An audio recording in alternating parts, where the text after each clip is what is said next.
Welcome to the Clear to Send podcast, a podcast about wireless engineering, where we educate you on Wi-Fi technology, talk about design tips, troubleshooting, interviews, and the tools. Here are your hosts, Roel and Francois.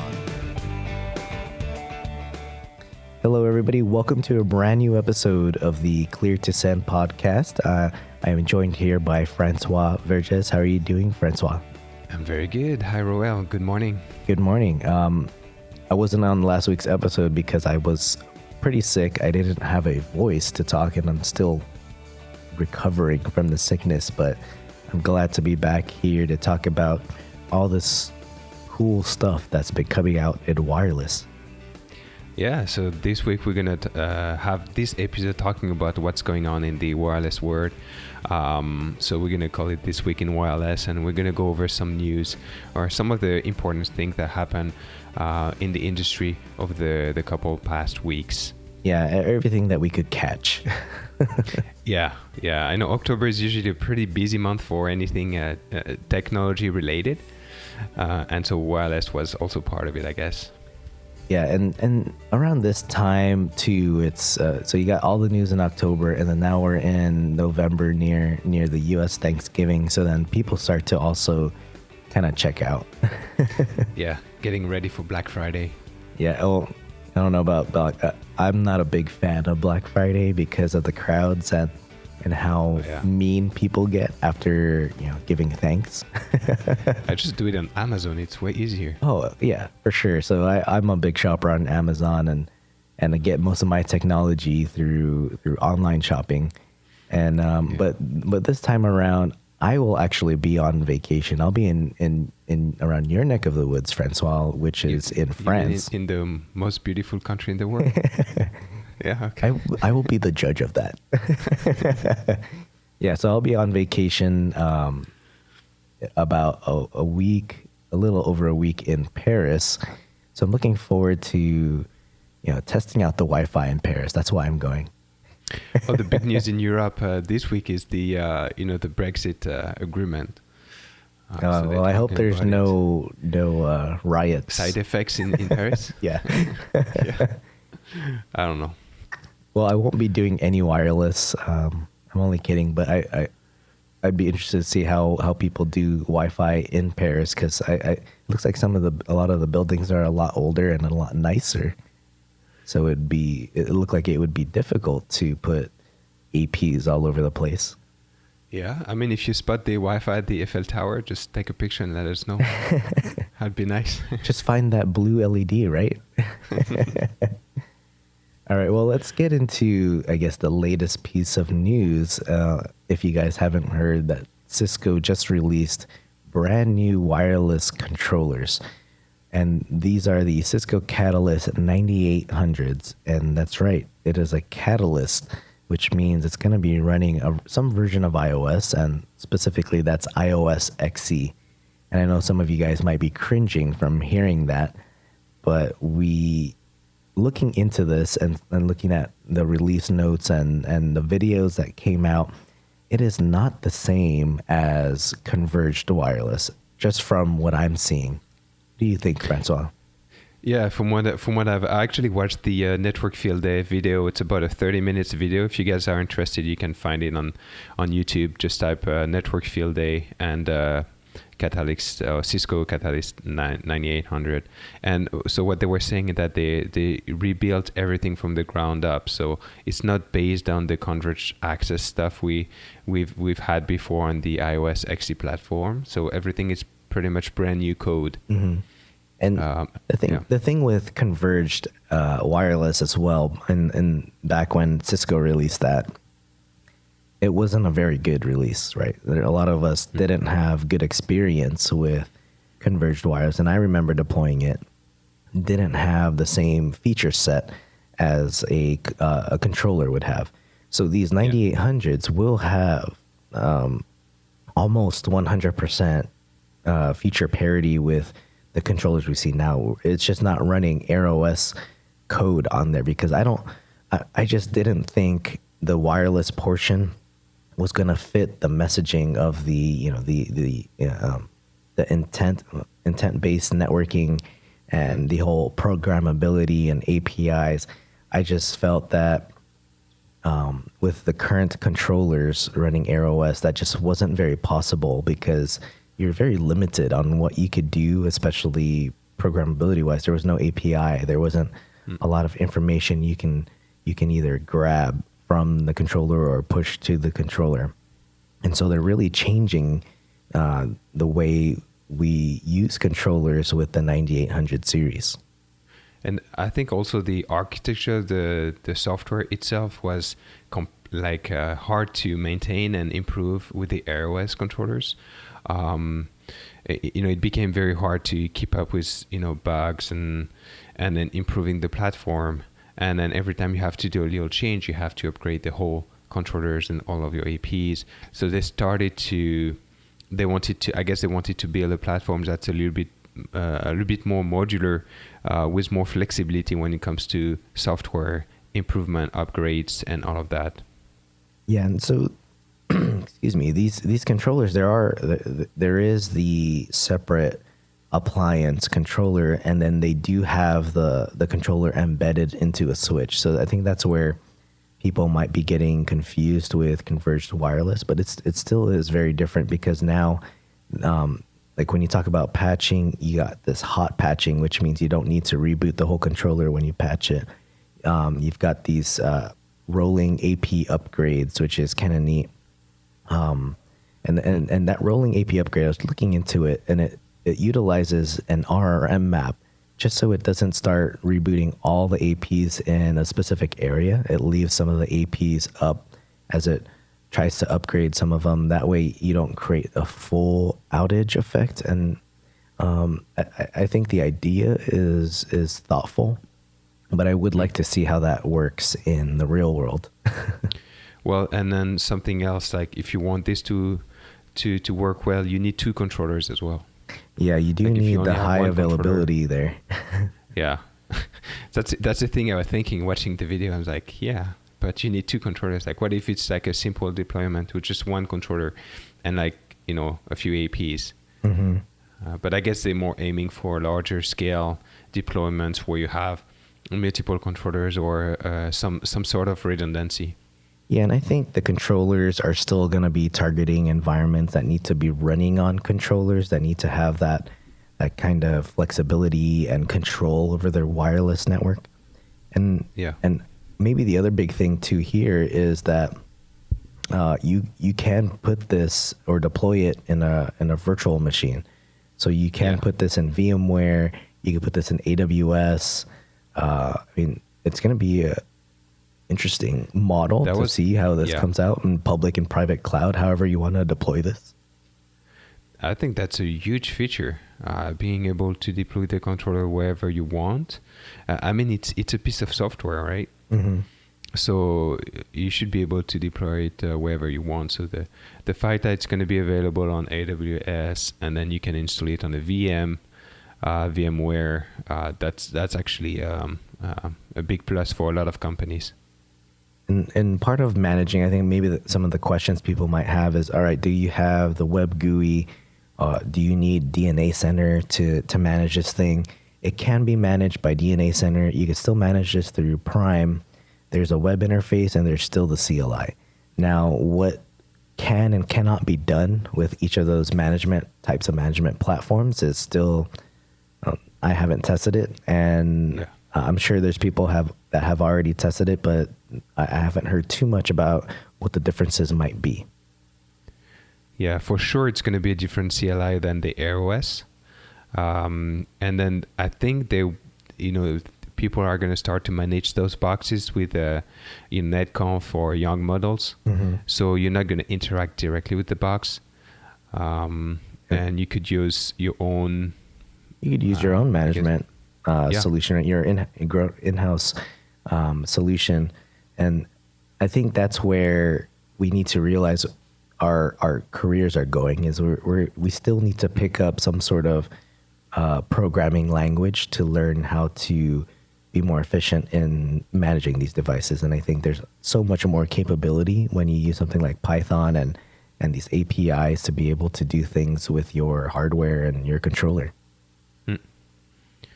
Yeah, I agree. So it sounds like a very future-proof solution. On some aspect, it sounds like they're playing catch-up, especially for the hot upgrades. Yeah. That's something Aruba have been doing for a few months.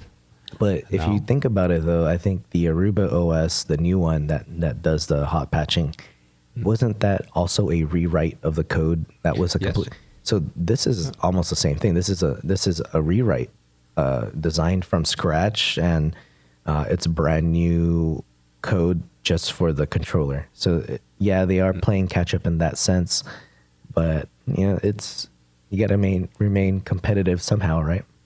Yeah. I think they had to go through that process, and a lot of people have been complaining about the AirOS platform becoming, less stable, a lot of bugs. Yeah.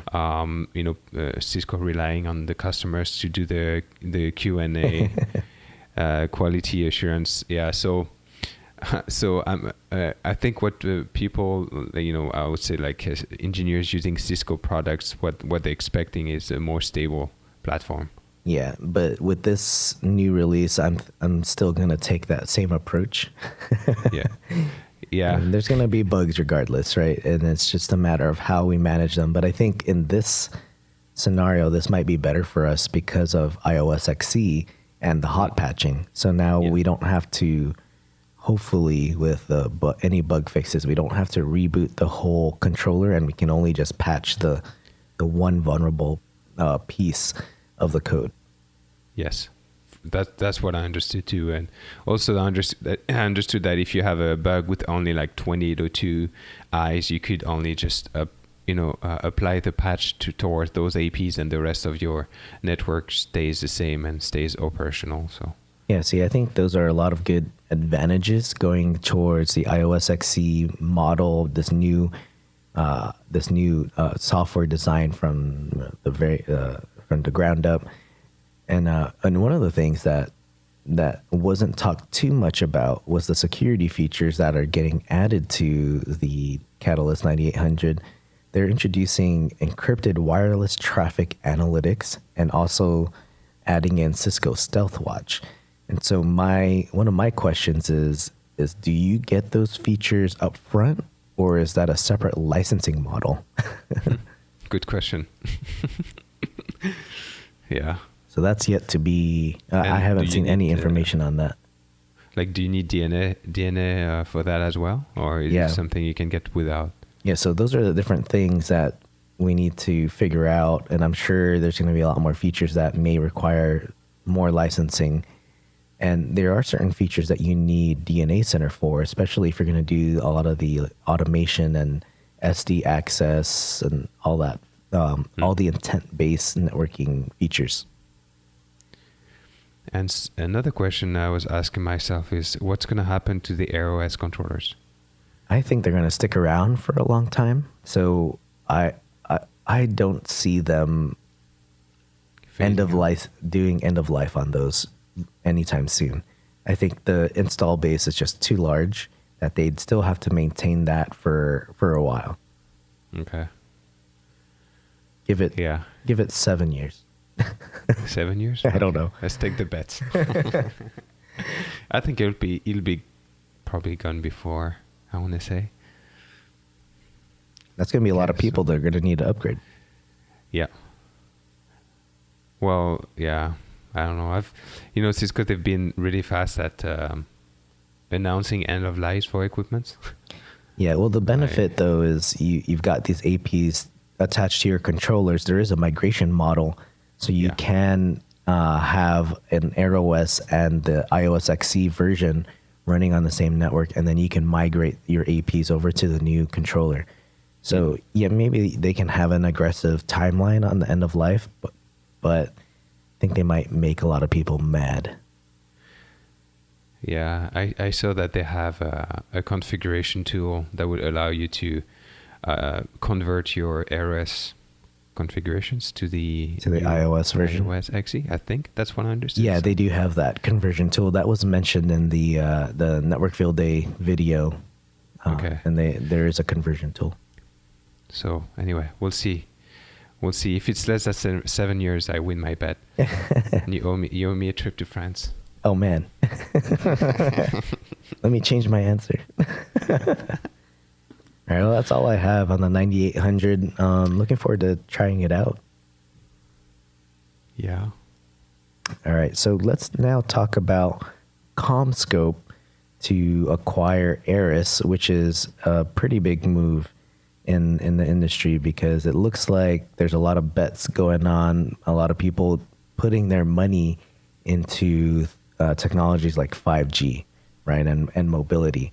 So that's definitely there and strong in companies like CommScope, because CommScope's got a pretty big market in I think in the wired world. They do have some wireless solutions, but acquiring Eris gives them more of their presence into 5G, Internet of Things, and along with that acquisition is Ruckus. So Ruckus is on the move again. They're going to have new ownership, but I think they'll still be working as Ruckus, but their future is still kind of, up there. Who knows what's going to happen? Yeah, for Ruckus, I'm just worried that I just sometimes companies get acquired and then CommScope, maybe the reason why they acquired Eris is not really Ruckus. It might be something else. They might spin Ruckus out. So we'll see what happens. But I think it's I'm not too sure, but CommScope before the merger, I haven't heard about CommScope too much. They're more on like you said, on the wired, or even they have some wireless products, but it's more on the on the cellular side of things, like DAS systems and stuff like that, microwave links. So it just positions the CommScope more in the industry because of the shift towards 5G and other wireless technologies. And this is just where everyone's going. We're seeing this big convergence in the industry where people are buying up all these wireless companies because they see that's where business is going. That's where people are going. They want to be mobile. We're not seeing a lot of fiber rollouts anymore. I mean, Google's no longer rolling out fiber out here. So, and then that's when they had Google had the acquisition of. The name always escapes my mind. They acquired a wireless company out here that did like wireless to the home, and so there's big growth there in that market where you can complement the wired side of the infrastructure with any type of wireless technology or communications, whether that's going to be licensed or unlicensed, or if it's going to be 5G or something with Ruckus, for example. And Ruckus is also in those markets where they're talking about 5G, and they also have a big reach in a lot of different companies and educational institutions. So it's an interesting move by CommScope, and maybe we're going to see more companies like this transition their model towards this mobility model, right? Going wireless and putting all bets into wireless and mobility. Yeah, and Harris, they have they play in the service provider market, and then with Ruckus, they also play in the enterprise market. So maybe that was appealing for CommScope to just complement their offer. Yeah, and I feel service providers have to now be more responsible or more accountable with the wireless portion, right? Because if internet service providers are providing wireless to people's homes and to businesses with their modems, now if there's any wireless issues, it's really their responsibility to fix, right? Because they're the ones providing it. They have to provide carrier grade Wi-Fi. So it's a whole different set of problems that needs whole different kinds of solutions. Yeah, but yeah, and also I think service providers will be the ones embracing 5G because they know both sides of the story. So they they have the cellular knowledge and then the Wi-Fi knowledge. So Yeah, there are a lot of webinars right now too, because I work with a lot of the wired infrastructure guys, the ones that run fiber, and they are joining a lot of webinars that talk about delivering infrastructure to 5G and to the newer wireless technologies where do you need more than a gig to the AP, right? So what kind of wired infrastructure are you going to deliver to these APs? And so they are joining a lot of those webinars where you talk about how you bring wired and wireless communications together, because that infrastructure is going to stay in place for years. It doesn't change. You don't really upgrade it that often. And so it does make sense for CommScope to take advantage of their portfolio and bring Eris in. And then now you've got this more full solution to better serve many service providers.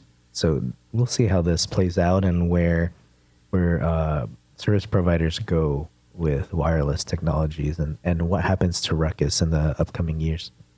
Yeah. All right. So next piece of news is related to Ubiquiti. So they published their revenue statement for the quarter, and then things are going well for them. So it's been going well for now three straight trimesters. So apparently the company is doing good. One thing I outlined from their announcement is saying that the enterprise technology segment revenue soared 41.3% to 177.9 million. So and that includes product like Unify, Amplify, and the consumer-centric Amplify and front row products. So it looks like they're doing really good with their enterprise lineup. And also they gave some numbers in terms of how much they grow in different region of the world. And they seems to be doing really well in South America and Europe, Africa, I want to say. Do you find yourself surprised to hear this coming from Ubiquiti and talking about enterprise grade wireless solutions? And well, on one side a little bit, but on the other side, like a lot of people are using them, especially when you go to when you go out of the rich Western countries. Ubiquiti is like the go-to solution, right? Because it's cheaper. Yeah, and, it's there isn't this big barrier to entry, right? When it comes to purchasing Ubiquiti equipment, their APs range in US from like $100 and then their higher range AP I think is around $1,500, and not too many people are going to need a $1,500 AP because that AP specifically solves things for like high density and like stadium type deployments. So there wasn't really anyone filling like this need here, because if you look at our big providers right now, your Cisco's, your Arubas, and your Ruckuses, like those AP solutions are really catered towards bigger enterprise type solutions. And I think Ubiquiti is trying to make their gain there. They have a pretty good dashboard, but it still does need some improvement in terms of what kind of configuration or what I'm used to for configuration, right? But it's perfect for a lot of environments, a lot of office spaces that could utilize Unify. And I think that's where what Ubiquiti is eating up. They're eating up a large market share of maybe small and medium businesses, maybe some large ones as well. And I see them going into schools, and people just say that it's more affordable than going with some of the big guys. Yeah, it's also like you said, easy to purchase, right? You can just buy it yourself. You don't have to go through a partner or whatever. Make it more complex. And maybe that's the reason why their numbers are a lot more easier to digest. You're not paying someone in the middle that raises the price. And one of the things that that I'm just concerned about is because it's so easy to purchase, so easy to install and configure, is that we're going to see a lot of bad wireless deployments out of this.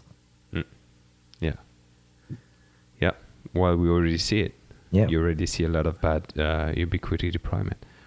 Some of them don't even get mounted properly because it's easy to just lay it on the table. Looks nice enough. Yeah. And then there just isn't enough people with the right amount of wireless knowledge to understand how to properly place these APs away from objects that is not good for wireless. And then you have the poor configuration options that the marketing numbers people like to latch onto, right? They want to put 80 megahertz channel widths. And maybe that's great for a single office, but when you have multiple APs, then start having problems. And I've seen pictures of these installations where they even install the APs right next to each other because they think they say it's load balancing for the room, and which the AP should be able to handle that single room. It's a small room, and I've seen pictures like that. And so I just think you and I will probably still have enough work to do. Yeah. Yeah. Well, not everyone knows how Wi-Fi work, and sometimes I even see networking people telling me, or even IT people telling me, I knew Wi-Fi was there, but I never really paid too much attention to it and try to understand how it really worked. Mm-hmm. So it's very challenging, but I don't think Ubiquiti care too much. I would say they care more about selling a large number of products. Well, they have a big community themselves. So if you go on their forums, you will find discussions that might make you angry. But the key thing here is that the growth of Unify is very strong. I mean, seeing their enterprise segment grow about 41% from like a year ago. Yeah. That's we're not seeing those types of growth with the bigger companies. So that means, to me, a lot of people are now looking towards to a different solution, either because the other solutions are too buggy, and that just doesn't relate to them with the cost, right? So you're paying so much money for wireless, yet you're having to go through all these issues of things that don't work properly. Maybe that's triggering people to say the value of wireless equipment is not that high. It needs to come down. And so Ubiquiti is filling that need of all those people who are looking to find a solution that's got enough features in it, but then also is cost effective. And I think their dashboard and their new lines of they have new controllers coming out as well. I mean, it used to be this little controller on this USB stick. Cloud key. Yeah. And now they're coming out with, rack mountable controllers. So they're playing a serious game here. And I think looking forward to their UI changes and what's capable there, there's a lot of room for them to grow. And as long as they develop it with, where it's not too buggy. But the thing is that their community is there to help them. Their community is very strong, and they're very supportive of Ubiquiti. So when there are issues, they actually bring that into the forum, and there's people from Ubiquiti that take that information. They respond to people. And how much of that do you get from the vendors you buy from now? Yeah. Also, what I hear from people is that they don't necessarily want to go with Ubiquiti because of the support. They prefer to have like a full-on support technical team that they can reach out and help them in deployment or whenever they have an issue. Yeah, maybe we also need to find out what the support model is from Ubiquiti. I know you can pay for a different level of support. Yeah, I've never used Ubiquiti support. Yeah, I've never tested it, so I'm not entirely sure how that really works. Because from when I used to use Ubiquiti, it used to just be the community support. Yeah. Well, that just means we'll probably see more Ubiquiti out there It kind of makes sense for a lot of people. Some people don't need all the fancy features that we get in some of the controllers that we have, or might not necessarily pay as much as you would with like a Meraki, for example. You can still get a dashboard through Ubiquiti and be able to configure the APs with all the configuration you typically need for an office. And that's just where people are going, and that's why Ubiquiti is seeing a huge uptick in revenue for enterprise. Yeah, and they do have like their equipment looks pretty good too. They have that for them. And so we should be looking forward to next quarter to see if this trend continues. But yeah. I would say that it'll continue to grow, and Ubiquiti I think is already lined up to be enterprise grade. Just depends on what your definition of enterprise is, and usually that just also means what kind of support you have. Yeah, it's SMB is great. Can you say that? Maybe.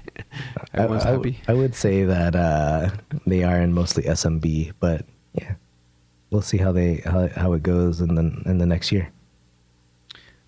Yeah. All right, so moving on to my neck of the woods, the Golden State Warriors. Most of you guys, if you follow basketball, know the Golden State Warriors. They have the Oracle Stadium, which is in Oakland. They're building a new stadium, and it's across the bay, and this time in South San Francisco. And this new stadium is going to be called the Chase Center. And so the question is, who's going to be providing the technology for the Chase Center, the wireless, the wired portion? And it looks like the Warriors have decided to partner with Hewlett Packard Enterprise to deliver this for them. Yeah, that's very exciting news for HPE and Aruba. So they're gonna be supporting the whole infrastructure, so switches, routers, wireless, and so on. And it's not just only the new stadium; they also have like a little campus around the stadium. Yeah.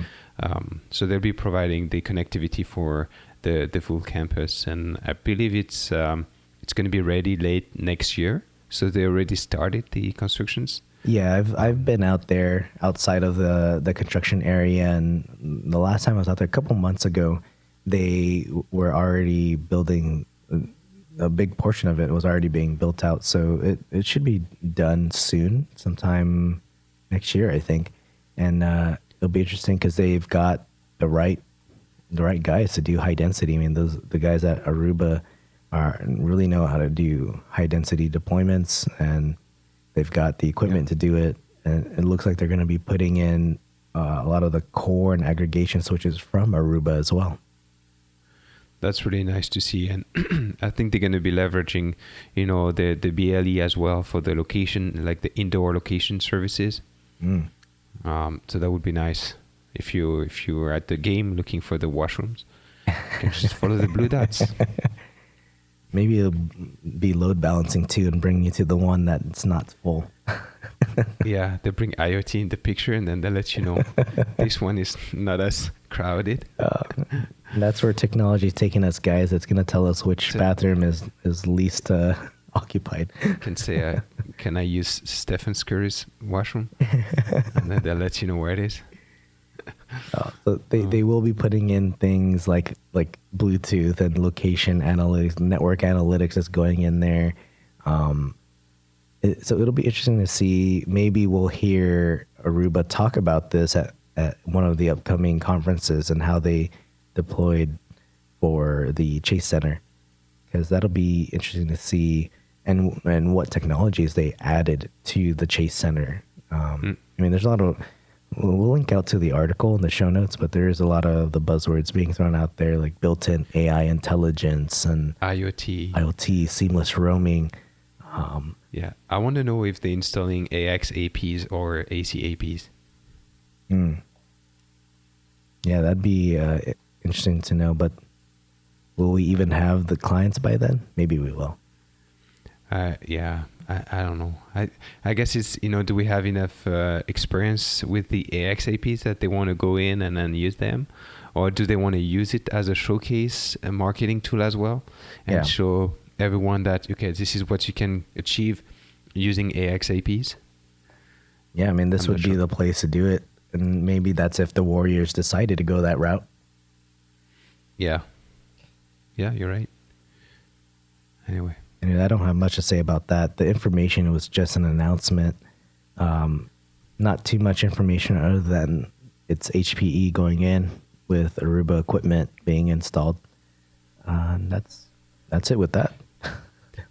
Yeah, so the next piece of news is to talk about some Bluetooth vulnerabilities that have been exposed for some of our some of the networking equipment we use. So it's related to Texas Instrument Bluetooth chip that's used in some of the Cisco, Aruba, and Meraki APs.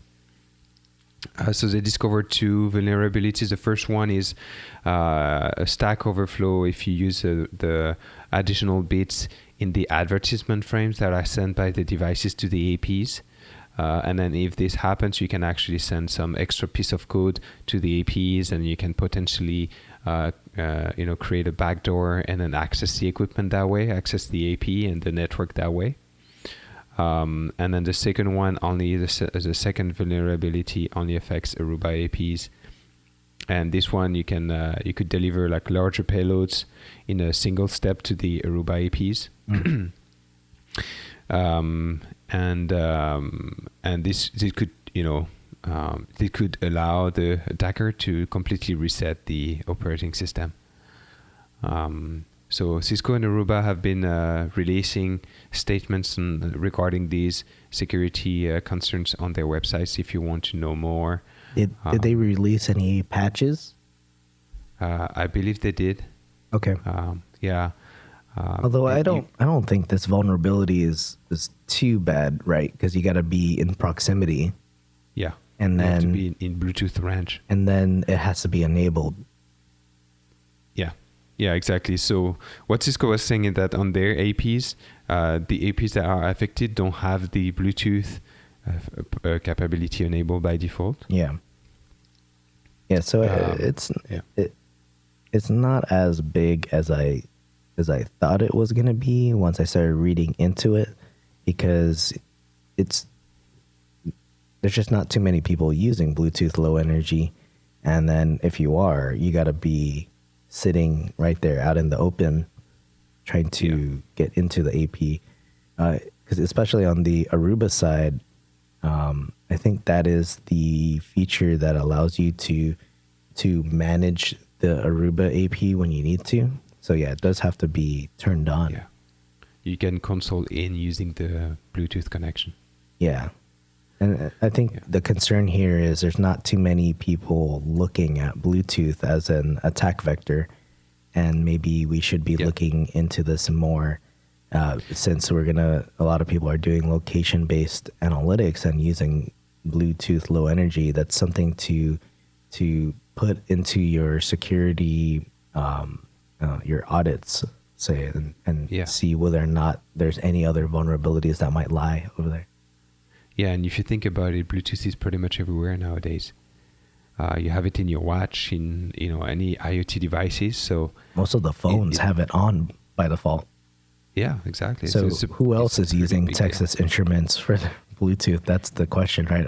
Are IoT devices using a vulnerable chip? Maybe. I'm not too sure. I wouldn't be surprised. Yeah, so now's a good time to be in security. That's what I think. It's always a good time to be in security. It's always a good time. Depending on how bad the vulnerability is. All right, next news is related to Meraki. So they added a new feature on the dashboard. They call it Universal Maps. So it's pretty much improvement on the map feature they had. So you could, when you create a site, you can upload the floor plans, and then you can have your APIs on the floor plans. They added a couple of functionalities to those maps. You can now add the location of your switches, which could be useful. And you can also now see the channels that your APs are using.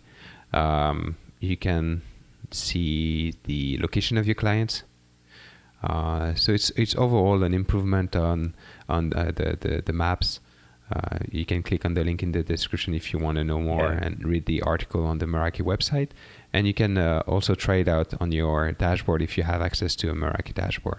It looks like they just condensed the map for Bluetooth and wireless devices, and then added a couple more enhancements. So what they're talking about here is doing a design, and then you already have your floor plan when you have a design. So I think what they want to do is be able to give a capability to upload that floor plan with the AP locations, and then kind of take it from there. I think this is something worth testing out because they specifically call out to this. They say that wireless networks are designed using dedicated design software solutions. And once that's done, all of the locations of the access points within the facility are finalized and then provided to installers via the CAD drawing. And so what they're saying is there's this AutoCAD file that's preferred by a lot of people, and I think they're wanting to let IT teams map everything on that floor plan. So it's kind of like the design software we use and being able to map it all out. I'm just not sure if you can upload it, for example, like an ECHO file, and then it knows where the APs are, and that's where it's going to place it on the map. I don't think so. So it still might be a manual thing. Yeah, I think it's still manual because I tested it out this morning, and I think you can only upload like an image. Mm-hmm. But I'm not too sure. I will have to. Yeah, they take JPEG, GIF, and PNG. Oh, okay. Yeah. Yeah, but you can now put the switches on. Okay. And I don't know. I don't think it's like a huge update from my perspective, especially when you look at like viewing the channels of the APs is nice, but it's still not easy to digest when it comes to channel planning, right? You still have to see, okay, which APs might be overlapping, but you just see the channels and not necessarily the reach of the AP and whether or not it's affecting anyone. And I think it's just more of a visual inspection than anything. Yeah, it's more a visual improvement. What's nice is you can actually place the floor plan of your building on the map itself. Mm-hmm. So it will look like it's in the neighborhood. You can see the inside of the building, but from the typical map view. Yeah. Which it's like a nice visual effect. Yeah. All right. I'll have to try that out. A little news. Another little news is Roel, you just became IBWave certified. I did. Week. Yeah. It was I took a course. I took the IBWave Wi-Fi course. It's a completely online based like video based training where you go through how to use IBWave to create your wireless design and how to do surveys with IBWave. And so I learned to play around with all the very detailed settings that are available to you in IBWave Wi-Fi. So overall, I think I did the course over a couple of weeks, and there are a lot of different videos in there. And I did it alongside a copy of IBWave, and I was just following along with like some sample blueprints and did things like capacity areas. And I think one of the really exciting parts are the 3D modeling. So I could actually create the stairwell with the right material and then see how that signal either interfaces with the area, right? So you can see signal being diffracted and reflected because it takes all of that into consideration. And then you could build out reports with the application to show, okay, here are all the APs and here's what their transmit power settings are, things like that. The other cool thing with using IBWave was being able, when you talk about laying out switches and other equipment, you could do that within IBWave and actually create a cable tray plan. So if you're if your floor plan is scaled correctly, you could actually be pretty accurate in terms of how long your Ethernet runs are going to be. And so in 3D? Yeah, well, it's not necessarily, I don't know if the cabling part is like in 3D, but it will take like the height and the lengths into consideration. So however high you're placing the AP, and then wherever the cable tray is down to your switch, it'll calculate the length of that cable, so you know whether or not you're going to exceed 300 feet, or if you need to how much of the cabling you need to order, right? So it helps with the installation from that perspective, and then just kind of puts everything together in one place. So you could actually create a bill of materials with an IBWave with the wireless equipment you're using, the cabling, the switching infrastructure, because you can cable it and tell it to go into which port. So they have pretty much all the vendors in there. They've got some really nice visualizations when you look at the AP and its propagation pattern. And so yeah, it's pretty interesting. But yeah, I'm now IBWave certified, so I can do IBWave surveys. So do you how do you pass the exam? Like do you have is it like an online exam, like some questions, or is it like a project they have you work on, or? Yeah, so the test is a 2-hour test, and they give you a sample floor plan, and there's certain objectives that you have to do within that file. And so they give you the objectives, and you need to complete them all, and then you submit that file to IBWave, and they actually grade it manually. Or it might not be manually, because they probably have a way to check whether or not you did all the options. That's cool. Okay. Well, congrats. Yeah, thanks. So looking forward to trying out. So one of the things I'll do on the show is compare. So one, we'll talk about IBWave in a future episode and kind of go into that in more detail, and then kind of compare the different solutions out there for doing surveys, for doing predictives and validation surveys, and which one you should go with, because I'm sure people have questions about that. Yeah. Okay. Okay, so on to our last piece of news. Mist Systems, if you guys aren't familiar, they do Wi-Fi access points and also Bluetooth low energy. And so there's a lot of great use cases around using Mist. And one of the things they implemented in their dashboard is this RRM visualization. So a lot of us use RRM, but we only look at it in terms of numbers, right? Like we set these transmit power minimums and max and have channels in the plan. But I think what Mist is trying to go one step further and visualize this for you, so you can see things like AP density in terms of like your distribution of channels, how many APs are on what channel. And then you can kind of plan that accordingly, and you can do the same thing with power and see how many APs are on what power level. So you can identify, maybe some interference with co-channel neighbors, or maybe you have, for some reason, all your APs are on channel 36, and this is kind of a easy way to see that. That's pretty cool. I love the fact that they're giving you the power in dBm. Yeah, I like that too. Thank you. And so you can actually see the radio values in a table as well. So it'll show you the name of the AP, if it's connected, how many clients on what channel, the bandwidth, power, and all that. So you've got the table as well, and then and I think what I like are the graphs and seeing what could be possible. I mean, this is the first iteration of this, so maybe there will be some improvements to the visualization, but yeah. So how would you see yourself using that information? Like, would you change anything, or would you just tweak the RM, or would you just let it be the way it is?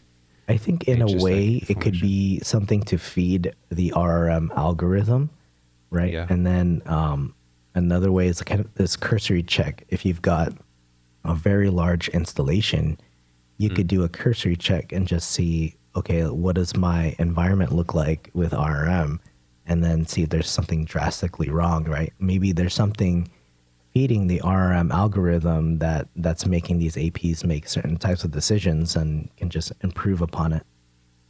I think you can also, circling back on this specific topic, you can also validate that your configuration is on point. Like, let's say you want to use DFS channels, and then you don't see any DFS channel used in the channel distribution. You'll be like, oh, maybe something is wrong, or maybe I didn't apply my configs or something. Yeah, exactly. So I think I think this is just a first step. I don't necessarily seeing it solving too many problems at the moment, but given that Mist has a ton of APIs, I'm sure we'll be able to come up with something a lot better and maybe more useful. But for the time being, it's a neat feature to visualize it. That's nice. I'm looking forward to the other features they're gonna add to the dashboard. I mean, I'm pretty much sure they use a lot of that in the backend already. Yeah. To make the decision, but if they can provide some more visibility, that's even better, and it looks good as well. So yeah, cool. Well, that's all we have for this episode in this week in wireless, which is the week of November 15th. So if you guys have any questions, feel free to let us know. Let us know in the show notes. This is going to be cleartosend.net/147. And if there's anything we need to add, correct, or maybe there's something we missed, yeah, you can let us know in the comment section. And yeah. Did you say missed? That we missed. Oh, missed. This missed. Okay. The other missed. Do you have anything else to add, Francois, before we end the show? No. Have fun in France. Thank Hopefully you. they treat you well. Yeah, I think they will. I'm excited. All right. Practice your French in the plane. I haven't done yet, so I will need to learn a few words and phrases. All right, cool. I don't have anything else. I'll be on vacation, so I don't know if I'll tweet or anything. I might be too busy taking pictures and eating good food. Yeah. All right. Thank you, Roel. All right. Thanks, guys, for listening, and we'll see you on the next episode. See you guys. Bye-bye.